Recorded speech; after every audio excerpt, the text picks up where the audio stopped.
بینەران و بیسەرانی بەڕێزی تەلەڤیزیۆنی ڕۆژهەڵات گۆڕای هاوڕێیانی هاوکارم لە بەشی کوردی هەواڵەکان لەگەڵتانین. بە پێی هەواڵێکە بە ناوەندی هەواڵی ڕۆژهەڵات گەیشتووە ڕۆژی دووشەممان 19 خاکەلێوە بەڕێوەبەرانی کەمپەینی زاکرۆس چاوەڕێمانە لە شاری بۆکان بان کراونەتە ئایدارەی ئیتلاعاتی ئەو شارە و لێپرسینەوەیان لەگەڵ کراوە. هەروەها بەهۆی گوشاری هێزە ئەمنیەتیەکانەوە بەڕێوەبەرانی ئەم کەمپەینە لە شاری بۆکان کۆتاییان بەم کەمپەینە هێناوە. سەرچاوێکی نزیک بە بەڕێوەبەرانی ئەم کەمپەینە بە ئاسووی ڕۆژی ڕاگەیاند لەلایەن ئیدارەی ئیتلاعاتی شاری بۆکانەوە بە بەڕێوەبەرانی کەمپەینی زاکرۆس چاوەڕێمانە ڕاگەیەندراوە کە ئەم کەمپەینە سەر بە حیزبە کوردیەکانە و لەلایەن ئەوانەوە ڕێنوێنی دەکرێت. هەر لەم پەیوەندەدا و لە درێژەی گوشار بۆ چالاکانی مەدەنی و ئەندامانی کەمپەینی زاکرۆس چاوەڕێمانە لە شارەکانی شنۆ و مەهاباد هەڕەشە لە ئەنجومەنە مەدەنی و ژینگە پارێزیەکان کراوە کە کۆتایی بەم کەمپەینە بهێنن. دوا بە دوای لافاوی ئەم ماوەیە کە زۆربەی زۆری شارەکانی ئێران و بەتایبەت لە ڕۆستانی گرتەوە کەمپەینی زاکرۆس چاوەڕێمانە بە شێوەیەکی خۆڕسکانە لە شارەکانی کوردستان دەستی کرد بە کۆکردنەوەی یارمەتی بۆ خەڵکی زیان بەرکەوتووی لافاوەکانی لە ڕۆستان و تەنانەت یارمەتیان گەیاندە پارێزگای گوڵستان لە باکووری ئێران. ڕژیم و دەست و پەیوەندەکانی لە شارەکانی کوردستان هەوڵی ئەوە دەدەن کە بەر بە بەڕێوەچوونی ئەم کەمپەینە بگرن و لە بری کار ئاسانی بۆ چالاکانی مەدەنی و کۆمەڵایەتی کێشەیان بۆ دروست دەکەن و هەڕەشەیان لێ دەکەن.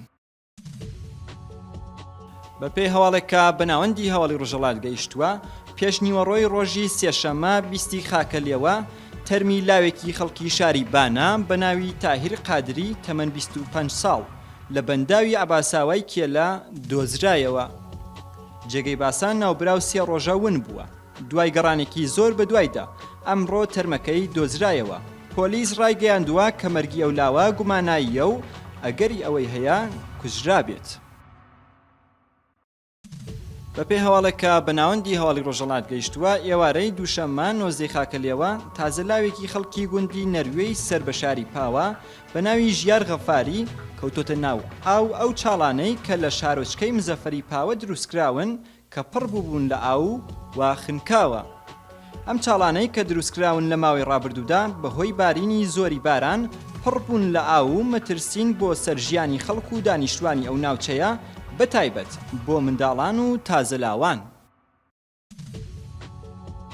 بە پێی هەواڵێکە بە ناوەندی هەواڵی ڕۆژهەڵات گەیشتووە ڕۆژی شەممە 18 خاکەلێوە دوو شارۆمەندی بۆکانی بەناوەکانی محەممەد ئەلیاسی و هیوا قوربانی یەقدەم دانیشتووی گوندی قەرەگۆڵی شاری بۆکان بانکراونەتە پایەگای قەرەموساڵی و دوای بانکردنیان بۆ ئەو بنکە سەربازیە دەستگیر کراون و گواستراونەتەوە بۆ گرتوخانەی ئیتلاعات لە شاری بۆکان و لەوێ دەست بەسەرن.